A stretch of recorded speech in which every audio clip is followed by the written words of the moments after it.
This episode is for the parent who is bracing for the next outburst, the tightening breath, the clenched hands, the feeling that if something doesn't change right now, things will go sideways. You watch your child and wish there had been a quieter knock at the door, some small signal that said, "I need help, please." Tonight, I want to offer a dignity-first, simple system, a help signal that gives kids a quieter, kinder way to ask for support before overwhelm becomes a meltdown. Nobody is born knowing how to ask for help when they're already close to the edge. Shame, fear of being told no, or the hope of keeping control, these things shut a child's voice down. You've probably felt it too, that small, quiet panic of wanting to step in, but not wanting to make it worse. Walking on eggshells, as some of us say. So why a help signal? Because predictability protects attachment and reduces shame. When a child knows there's a private, trusted way to say, "I need help," and when adults respond the same way every time, it lowers the stakes. The signal hands back agency to the child. They decide when to ask, and the adult reliably restores safety. That's the core idea. Co-design the signal together, keep responses short and dignified, and rehearse it until it becomes second nature. Here are 3 practical signal options you can adapt for ages 2 through 16. Option 1, a silent gesture. For toddlers and younger children, a gentle hand on chest or a thumbs down tucked into the waistband can be subtle and private. Option 2, a private code word. For school-age kids and teens, pick a neutral word, pause or check, something that sounds ordinary but means, "I need a quiet moment." Option 3, a visual card. A small laminated card in a pocket or on a key ring your child can show to a teacher or sibling when they need support. Each option gives rising levels of privacy and is chosen with the child's comfort in mind. Picture a 7-year-old tucking the code word into their sentence at school, or a teen sliding a card across a desk without making a scene. Small acts, big protection. Now, the parent reply formula. This is the part we rehearse because consistency matters. The formula has 3 parts: a short safety line, a 2-minute support offer, and a predictable next step. Say the same simple script every time. For toddlers, "Okay, I see you need help. 2 minutes with me equals deep breath and we try again, then back to play." For school-age kids, "I hear you. 2 minutes at the table with me or 1 quiet check-in later today. Your choice."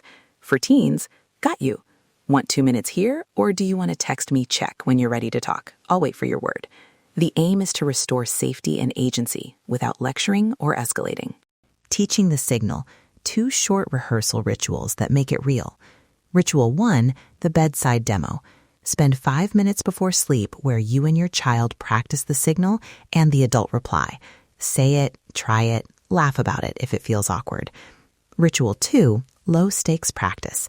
Set a family signal time during a quiet activity, the supermarket, a puzzle, anything low pressure, and let your child use the signal and receive the response. Use ownership language. Let's co-design your help signal. What feels private? What should I say when you use it? That language hands control back to them and builds trust. A quick note on practicalities. Tell teachers and regular caregivers with a 1-line script, like, "This is our child's private signal. If you see it, please use this short reply. I see you. 2 minutes?" Then follow through.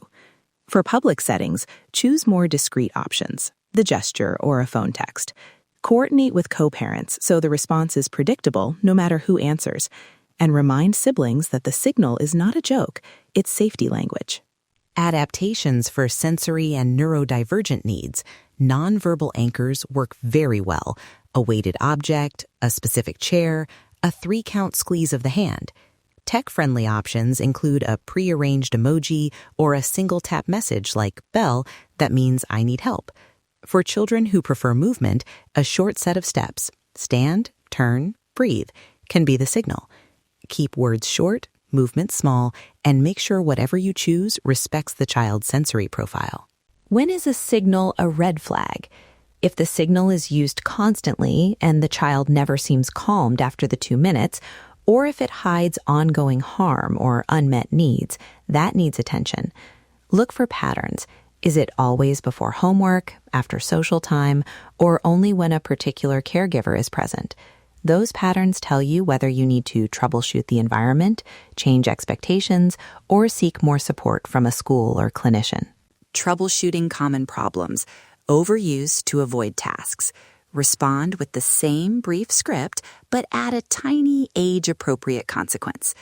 2 minutes, then we do the first 3 minutes of the task together. If signals are ignored by other adults, coach them with the one-line script and rehearse it together. If a child stops using the signal because it didn't work, apologize briefly and recommit.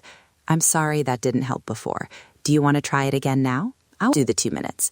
That apology keeps dignity intact and rebuilds trust.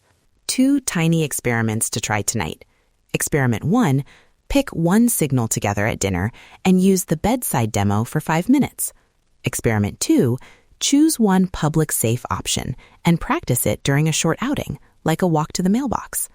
Check back in a week. Success looks like fewer shutdown moments, earlier requests for help, and the child feeling more in control. Small wins stack up quickly. To close, nothing about this is easy, and nothing about it means you're failing. You don't have to fix everything today. Just stay. Practice the signal, keep your replies consistent, and invite your child into the design. You don't have to win. You just have to persist. If this episode helped, subscribe so this small change can join the rest of your parenting toolkit.